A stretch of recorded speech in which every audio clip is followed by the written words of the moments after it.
বন্ধুরা, আফগানিস্তান থেকে অসংখ্য চমকে দেওয়ার মতো খবর বেরিয়ে আসছে। আফগানিস্তানের সেনা পুনরায় ফিরে এসছে, আর তারপর ওনারা কিভাবে তালেবানের দখল ছাড়িয়েছে এবং আর কি হয়েছে সমস্তটাই বিস্তারিত আপনাদের সামনে তুলে ধরছে। শেষ অবধি সঙ্গে থাকুন। বন্ধুরা, আমরুল্লাহ সালেহ যখনই নিজেকে রাষ্ট্রপতি বলে ঘোষণা করে, ঠিক তারপরই ভারতে একটা হাই লেভেল মিটিং হয়েছে আফগানিস্তানকে নিয়ে। আজ্ঞে হ্যাঁ বন্ধুরা, ভারতের প্রধানমন্ত্রী নরেন্দ্র মোদী মিটিং করেছেন, আর ওই মিটিংয়ে আমাদের গৃহমন্ত্রী, সুরক্ষামন্ত্রী, এছাড়া আমাদের NSA অজিত ডোভাল মহাশয় এবং তারই সাথে আরও অনেক গুরুত্বপূর্ণ লিডার মজুদ ছিলেন।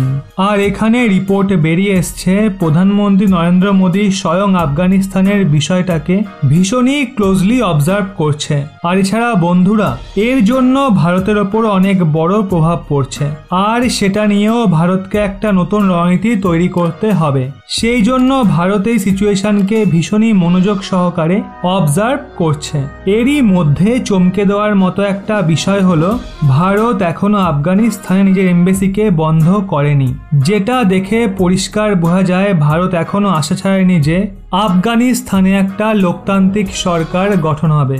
আমরুল্লাহ সালেহ নিজেকে রাষ্ট্রপতি ঘোষণা করার পর তালেবান অনেকটা ব্যাকফুটে চলে গেছে, আর ওদিকে তালেবানও ভারতের সমর্থন হাসিল করার জন্য ভারতের প্রতি নরম রয়েছে। সদ্যই পাকিস্তানের এক জার্নালিস্ট তালেবানের প্রবক্তার ইন্টারভিউ নেন, আর ওই ইন্টারভিউয়ে যখন ওনাকে বলা হয় কাশ্মীর নিয়ে আপনার কি স্ট্যান্ড রয়েছে, তখন উনি এটা বলেন, কাশ্মীর ইন্টারনাল এবং বাইলেটারাল ম্যাটার। বন্ধুরা, এর মানে কি দাঁড়ায়? যেখানে পাকিস্তানের কবজা নেই সেটা ভারতের ইন্টারনাল ম্যাটার বলা হয়েছে, আর এছাড়া যে POK রয়েছে, যেখানে পাকিস্তান অবৈধভাবে দখল করেছে, সেটাকেও বাইলেটারাল বিষয় বলেছে তালেবান। আজ্ঞে হ্যাঁ বন্ধু, এটা পাকিস্তানের জন্য অনেক বড় একটা ঝটকা। আর তালেবান এমনটা কেন বলছে? এর একটাই কারণ রয়েছে, বর্তমান সময়ে তালেবানের ভারতের সমর্থনের প্রয়োজন আছে। এর জন্য তালেবান ভারতকে বলছে, আমরা কাশ্মীরের মামলায় ইন্টারফেয়ার করব না যদি আপনারা আমাদের মান্যতা দেন। কিন্তু তালেবানের ওপর কি ভরসা করা যায়? একদমই না। এক্ষেত্রে তালেবান যা কিছুই বলুক, ভারত তাকে সমর্থন মোটেও করবে না। এটা আরও একটা বড় কারণ আছে। বন্ধুরা, আফগানিস্তানের সেনা আবার ব্যাক করেছে। এখন আপনাদের মনে একটা প্রশ্ন আসতে পারে, আফগানিস্তানের সেনা জওয়ানদের অলরেডি জানা ছিল এই ধরনের সিচুয়েশন হতে পারে, গোটা দেশ ছেড়ে তাদের পালাতে হতে পারে, আর সেই জন্য তারা কিছু কিছু জায়গায় নিজের মজবুত স্ট্রং হোল্ড বানিয়ে রেখেছিল, আর ওখানেই এখনো আফগানিস্তানের সেনারা টিকে রয়েছে। যে সেনারা ভীতু ছিল, যাদের পালানোর ছিল, তারা তো দেশ ছেড়ে পালিয়ে গেছে।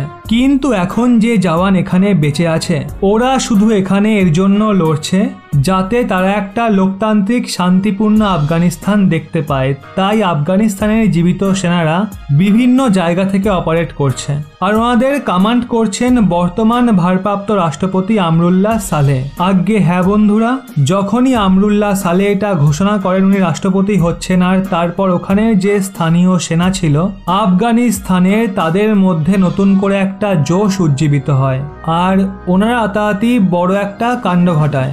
ওনারা পারওয়ান প্রভিন্সের চারিকার জেলাকে তালেবানের দখল থেকে ছিনিয়ে আনে।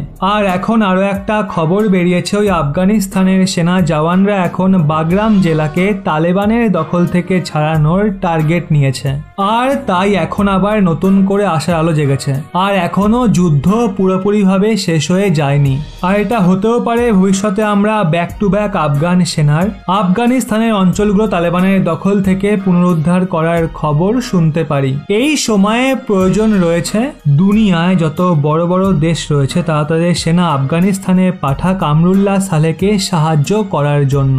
হয় তাদের হাতিয়ার দিক, নয়তো মিলিটারি অ্যাসিস্ট্যান্স প্রোভাইড করুক, কেননা এটাই একটা শেষ আশা রয়েছে।